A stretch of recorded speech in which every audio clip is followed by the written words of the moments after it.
Okay, so we want to close it at this point, but if you feel you have a very burning issue, just one burning issue. Yeah, this is a copy by, if you can have the camera, this is done by FOL. If you show this to a young person, a young woman like me, and say go into agriculture, are they going to go into it? Definitely not.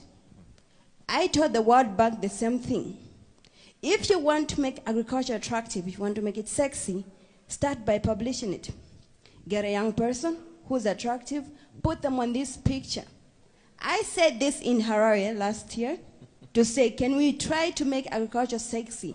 This organization, the UN, the FOA, whoever is involved in the agriculture sector, the advertising, whoever you are, make agriculture sexy.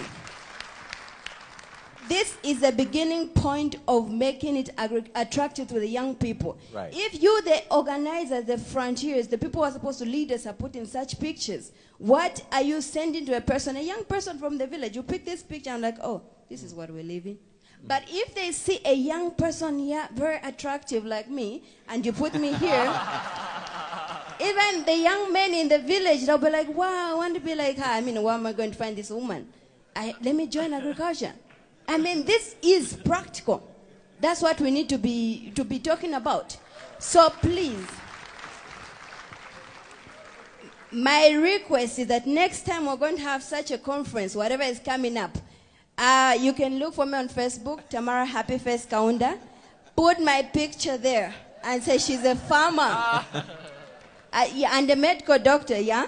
Well, most people, they like to see me, oh, don't look at like she's farming, she's a doctor. No, I want to be called a farmer. Right. Because the problem we have in Africa is hunger. We don't need drugs. I work in a hospital, and I can guarantee you 80% of the diseases, why we're losing young people is because of poverty. So why then can't we give them the nutrition they need instead of the drugs? That's my switching from medicine to agriculture. So that's what we should be looking at. Another thing, she's from Singapore, I'm from Zambia. The borrowing rate in Zambia is about 35% to 40%. You can say, yes, I don't have, I don't want to go to the bank or whatever. No, I've tried going there. But why should I to make such a suicidal decision to go and borrow at a 40% rate? It's impossible. I want to go to the government to borrow. They say, no, you need to work for the government for 2 years. But I need the project running. I've got people following me. They need to come to the farm and see what I'm doing. So funding, we're not looking for charity. Like, I was quite offended by the doctor lady who said, no, farming is not a charity. Yes, we're not looking for charity. But if you can give me $10,000 at a rate of maybe 5%, 2%, like the Chinese come, they come with a lower percentage, and they come and invest here and they beat us, I cannot compete with her even if she came to Zambia, because she borrowed maybe from Singapore at a lower rate. But look at me in Zambia, 40%, that's suicide. Right. So we can talk and talk and talk, but let's create an enabling environment for the African youth. Because we can't have so much vast land, yet we are languishing in poverty.